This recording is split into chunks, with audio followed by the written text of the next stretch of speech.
Alright, so there's this video called Pushing Steve to His Theoretical Minecraft Limit, and today I'm going to be reacting to it. And thank you for Kitty Kane for the video.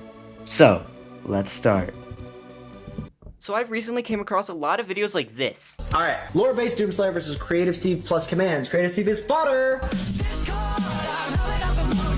What? And me being a complete Minecraft nerd, I wasn't going to let this slide. Because you may be thinking, oh yeah, Steve is kind of strong, I watched a game theory video, blah blah blah. No, you don't understand how insanely strong Steve is. Like, it's not even funny. I hate seeing so many people lowballing Steve online. So let this be my video PSA on why Steve is incomprehensibly strong. What? And How? can also solo fiction. How? Wait, what? Wait, how? Can you tell me?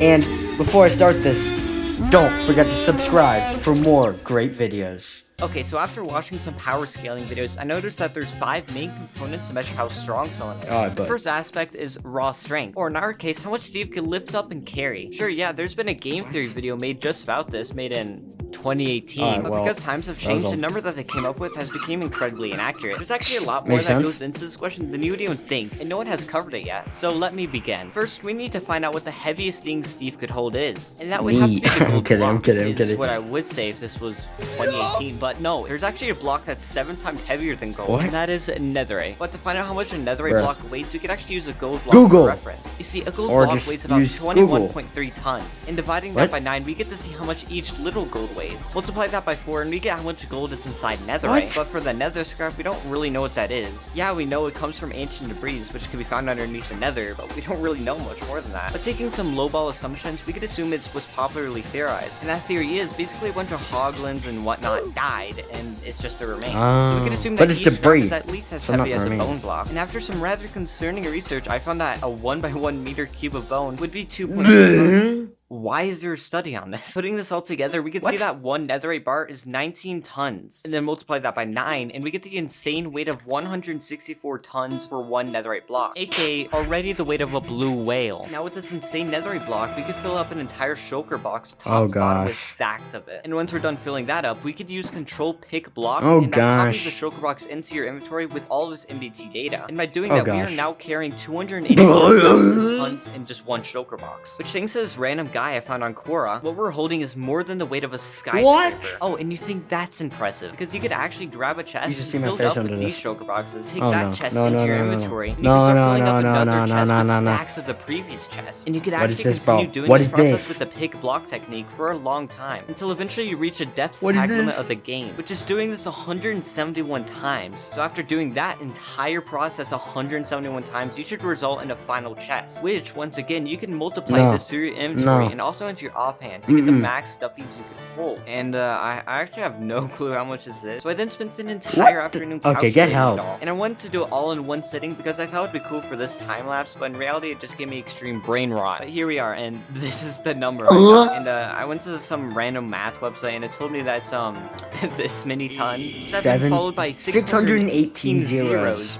Sorry, this website also has a worded out section for my number, but it's only telling me that my number is too big even as I scroll. And after some furthermore calculations, I found out that saying our number is heavier than the observable universe is an understatement. Our number is so big that Steve could basically hold this many universes. And even this number is so big I can't even visualize it. Going back to the one website, it basically says that it's 188 illion many universes. I don't even know what that number is. That Steve could just carry around. But another thing is, the Minecraft Earth is different than our Earth. It means that the gravity that Steve experiences is different than the gravity that we experience, and this could affect how much he feels his weight. So I set up this experiment to determine how strong gravity is by determining the sand's rate of acceleration. Or look it up on Google. All I gotta do is press this button and so I don't need to do my own research.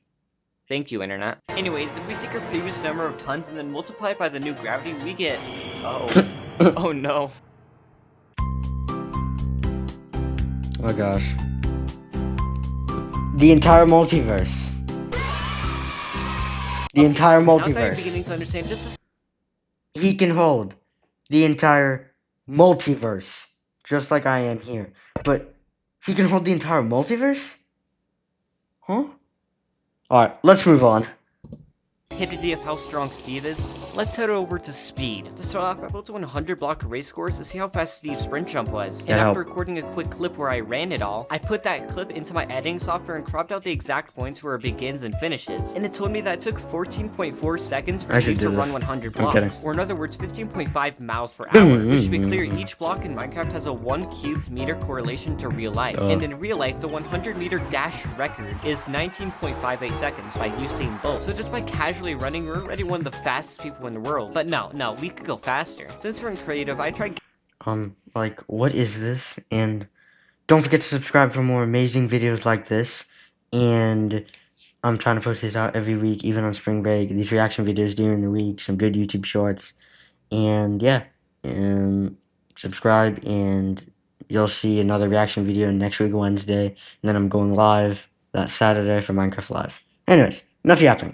Let's resume the video. Which came out to be 5.07 seconds, aka 44 miles per hour. But Steve could still fly a lot faster than that. By going in Spectator, not many people know this, but by scrolling up on your mouse, you could actually turn up your acceleration speed. And you could actually go extremely fast with this. So after struggling to get on the dang starting platform, I eventually launched myself so fast I zipped past the finish line and accidentally started loading out new chunks behind it. And just to see how fast that was, it was 1.42 seconds to reach it, aka 157 miles per hour, which in real life is as fast as a skydiver going headfirst out of a plane. But now we reached a point where there's only one way to go faster.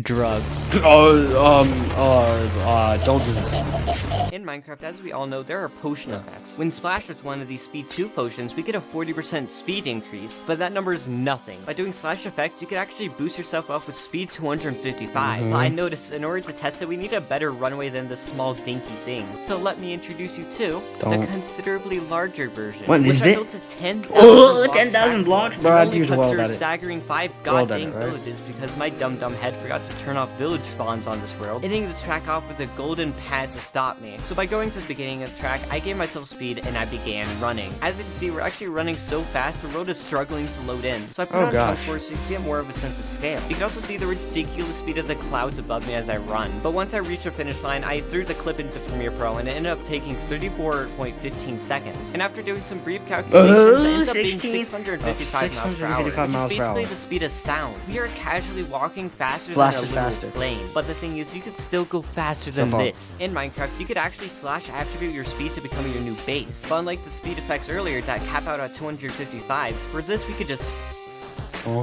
Yeah. And now, with just one little click of the W key, I immediately run off the course of the entire face of the Earth. And eventually, I just lag backwards a few thousand blocks because my PC can't handle it. Look, if I hold down W and continue running, my PC absolutely destroys itself. You can hear the fans going off. But if I try it again, this time with my cords open, you can see we launch about 10,000 blocks and then we begin slowing down due to the lack of ground underneath us. But by looking at this footage frame by frame, we could actually see a few numbers. So I recorded them down on a graphing calculator, and you can see I actually start slowing down right after the first frame, because by then I've already fully ran outside the blocks rendering around me. Meaning, in the 0.01 second I was able to touch ground, I ran 1,003 meters, which is the equivalent of 223,000 miles per hour, which is far faster than anything as a human species we have come close to getting to. With this speed, you could literally run around the entire Earth in just 6 minutes. But if that's too slow for you, there's still slash TP, which allows you to instantly Goku teleport anywhere you want. Now you may be thinking, this gives Steve infinite speed, but it actually doesn't. Here's the thing, there's actually a limit to how fast you can teleport. In Minecraft, the slash teleport command takes exactly 1 in-game tick to register, which is 1/20th of a second, aka 0.05 seconds. But now we need to find out the max distance we could travel within that 0.05 time frame. And using the Pythagorean theorem, I already learned about line this. that could fit within a cuboid goes from one corner to the opposing corner. Oh yeah, you know I'm going nerd mode when I introduce a high school math subject. Although lots of people still think that the Minecraft world is infinite,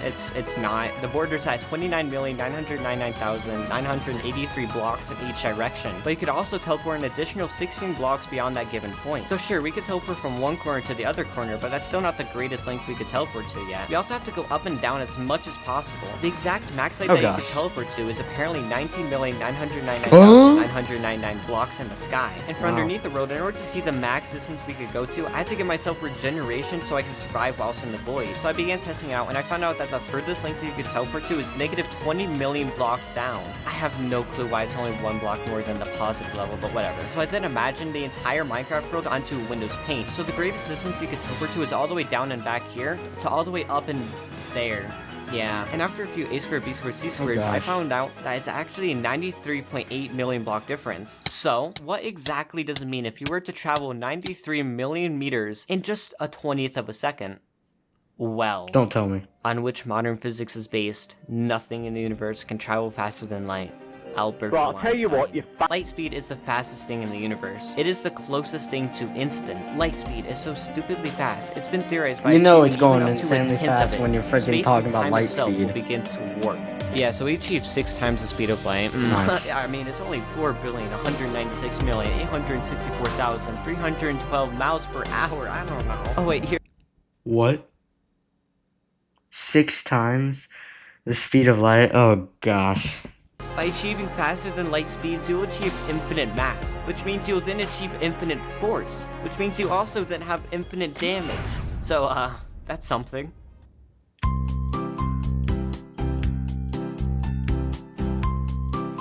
Yeah, no crown. I'm faster than my mom. Wow, I haven't posted in a while. I have to hurry this video up. Okay, No, you now don't. moving on to durability. So you may think that Creative Steve is actually invincible, which is mostly true. Things like the Void, as I said earlier, are easily survivable with just some regeneration. So, just to make it somewhat fair, we're going to use Survival Mode Steve for durability. But first, we need something that could cause damage in-game so that we can measure it in real life. And for that, there is TNT, that thing that also exists in real life. Now, although it is a 1 cubic meter literal bomb, that doesn't actually mean anything. We need to find out how much damage it actually packs when it explodes. Okay. So I created a custom world just made out of stone, and I dug into the ground to make this giant stone wall. And what I did is I made a little tunnel inside the giant stone wall, spawned in a piece of TNT, and then quickly patched it up. Then once the TNT goes off, I could go into Spectator, and I could start seeing how much stone the TNT actually blew up by how much cobblestone it broke. I then repeated this process 9 more times, and I put all the numbers onto an average calculator. Yes, I use a calculator to find the average. It's more time efficient. Yeah, who And it told me doesn't? that 30.9 was the average stone broken per TNT. Now, thanks to some Elon Musk ascendant on Reddit, they calculated how much joules of power would be needed to destroy a 1 cubic meter cube of limestone. But that's for limestone, and the stone that we have in Minecraft is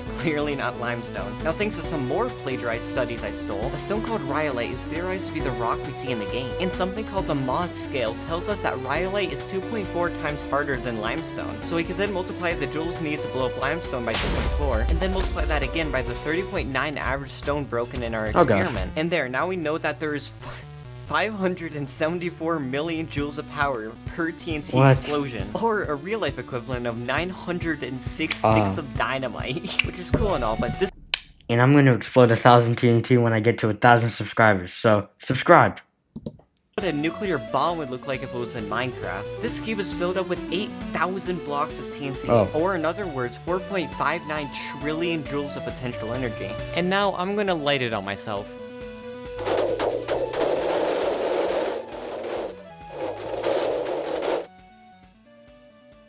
Infinite durability. How the heck did I survive that without a single scratch with no armor in survival mode? Well, it's pretty easy. I just gave myself Yeah. max resistance before setting it off. No. Surely I could deal at least some damage to myself. Come on. Ink crystals I found have a bigger explosion than TNT. So by doing the same methods as before, I found out that each ink crystal has 817 million joules of energy. So I set up Good a for little you. experiment where I set up 9 command blocks, all with the same purpose to spawn ink crystals on me. So after giving myself resistance, I turned them all on, and I stood in the middle as I watched the instantly climbing number of Holy ink crystals crap. spawning around me. And on the top left where it says E, you can 8 actually frames see per how second many is crystals wild. are being spawned around me. So as I sat there, my frames slowly became more and more AIDS, until it reached a point where I felt like my PC was about to crash, so I started to spam hit, and then eventually once we reached 24,598 ink crystals, the hits went through and I started exploding, only to all do literally no damage. So with the 24,598 ink crystals that spawned, I did some calculating, and I found out that the explosion I just took was actually stronger than the bomb that took out all of Hiroshima in 1945. I don't feel good saying that. And that's still without even using glitched-OP armor or super strong attributes. I don't understand. How strong is Steve with resistance? Oh, Steve is invincible past only resistance 5. Steve is literally immortal? Yeah, no crap. You just didn't realize that. You didn't realize that. You didn't realize that he was already immortal. what do I even say anymore? If you made it this far and you still aren't convinced that Steve could destroy 99.99% of fiction, I'm just going to speedrun a few more insane things Steve could do. So to test strength, I recoded the Warden's HP from 500 to this number, which is 10 to the 305th power times 5 of the Ender Dragon's HP. And with just strength alone, Steve could literally one-shot this with his fist. Oh, and just for the fun of it, let's turn this infinitely strong hit using attribute into this, which it may not look like much, but I'm actually hitting an infinite amount of times every second. And just to show you how stupid this is, I made an entire pool of these stupidly strong Wardens, and I jumped in and I immediately defeated them all with ease. Oh, and with the execute command, you can actually go between dimensions, making Steve interdimensional, or multiversal by just joining other worlds and servers. And Steve could also bring his items too using the saved inventory feature. Possesses time manipulation with /time. He could literally just do a quick command to create world-eating barriers. He has access to the secret Minecraft item known as the knowledge. What if he did it without commands? That's the other question. What if he did it without commands?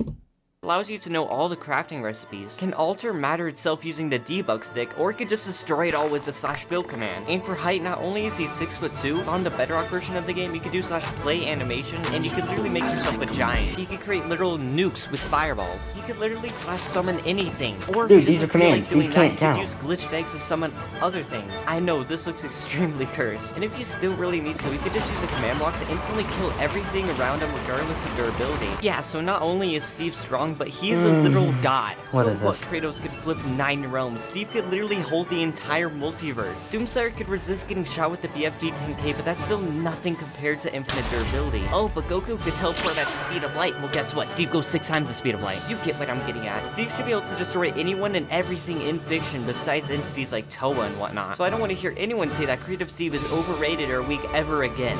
Goodbye. Amazing video by Kitty Kane. Subscribe to him, subscribe to me. Hope you enjoyed the video. Goodbye.